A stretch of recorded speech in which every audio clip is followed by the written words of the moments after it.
की है मदरसा बोर्ड को बंद करने की मांग। एनसीपीसीआर ने सभी राज्य सचिवों को खत भेजा है।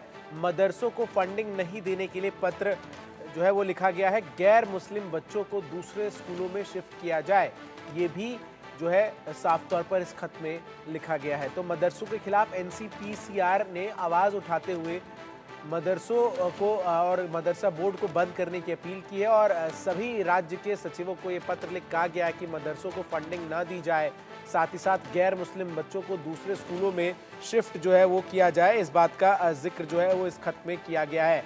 इससे पहले भी आपको बताएं कि देश में मदरसे और मदरसे की फंडिंग से जुड़े कई मामले जो हैं वो सामने आए। उत्तर प्रदेश सरकार ने मदरसों से फंडिंग के मामले की जांच भी कराई, जिसमें कई मदरसे अवैध पाए गए।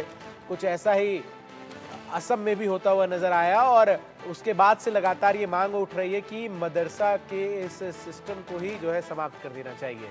आदित्य कुमार हमारे सहयोगी अधिक अपडेट्स के साथ सीधा ग्राउंड जीरो से जुड़ रहे हैं हमारे साथ दिल्ली से।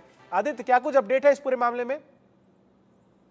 अजय चंदन, बताऊं आपको कि ये जो पूरा रिपोर्ट है वो 11 चैप्टर का और 71 पन्ने की ये रिपोर्ट है, जिसमें जितने भी मदरसे हैं, मदरसों का इतिहास, मदरसों का धर्मांतरण में किस तरीके से प्रयोग किया गया, ये सारी डिटेल जो है एनसीपीसीआर ने दी हुई है। प्रियंका नंगो जी से हमारी बात हुई, उन्होंने साफ साफ कहा है कि ये जो मदरसे हैं या इस तरीके के जो भी शिक्षण संस्थान हैं, वो बच्चों के माइंड वॉश करते हैं, जिसमें लोग भर्ती तो होते हैं शिक्षा ग्रहण करने के लिए या किसी और गतिविधियों के लिए, लेकिन वहां पर जो गतिविधियां शुरू हो जाती हैं वो बच्चों के अधिकार का हनन है। जैसे कि कहा गया है कि जो बच्चे 5 साल तक के लिए उनको स्कूल जो है, जिसमें 4 घंटे का स्कूल जो आरटी के एक्ट के तहत में दिया गया कि एक कक्षा 1 से लेकर के 5 घंटे, कक्षा 1 से 5 तक के जो बच्चे हैं उनको 4 घंटे का, उसके ऊपर जो बच्चे हैं उनको 8 घंटे का स्कूल या एजुकेशन जो प्रणाली है उसमें शिफ्ट होना जरूरी हो, जो RT RT right to education act जो कहता है। उसके विपरीत जो है मदरसा काम कर रहा है। इसके खिलाफ में 28 राज्य और जो केंद्र शासित प्रदेश हैं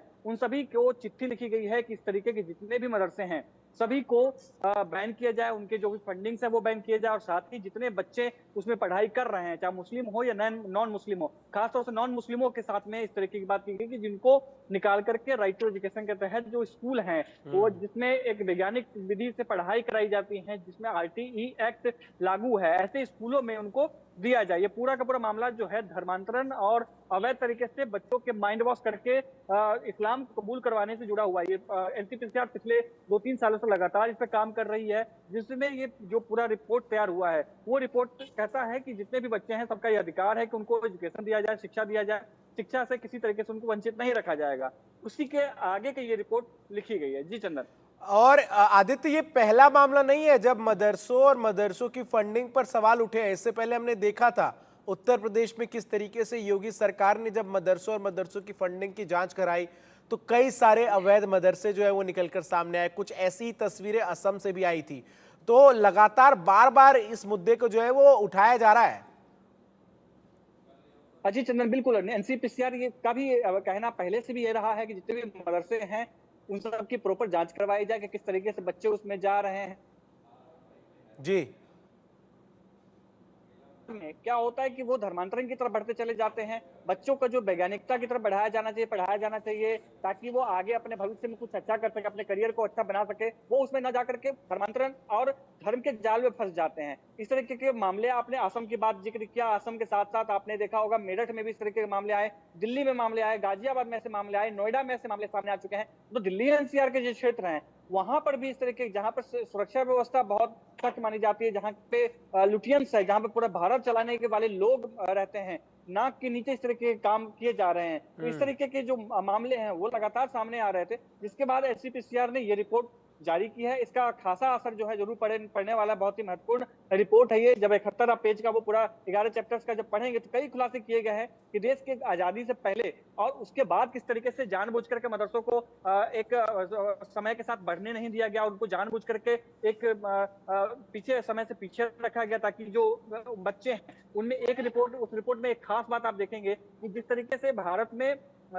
जो मुस्लिम जो समुदाय के जो लोग हैं उनको शिक्षा मंत्री मिले, लेकिन SC ST समुदाय के जो लोग हैं उनको शिक्षा मंत्री उनके प्रतिनिधित्व करने वाले नहीं मिले। लेकिन अगर अभी हम बात करें स्कूलों में पढ़ने वाले बच्चों की, तो वो SC ST वाले बच्चे जो है वो ज्यादा है बशर्ते तुलना में अगर हम देखें मुस्लिमों के, तो ये बड़ा सवाल उठता है कि मुस्लिमों के हिमायती जो नेता रहे हैं उन्होंने मुस्लिम बच्चों के लिए क्या किया है। ये सवाल जो है NCPCR ने उठाया है। बहुत इंटरेस्टिंग रिपोर्ट है वो 71 पेज की। जी चंदन।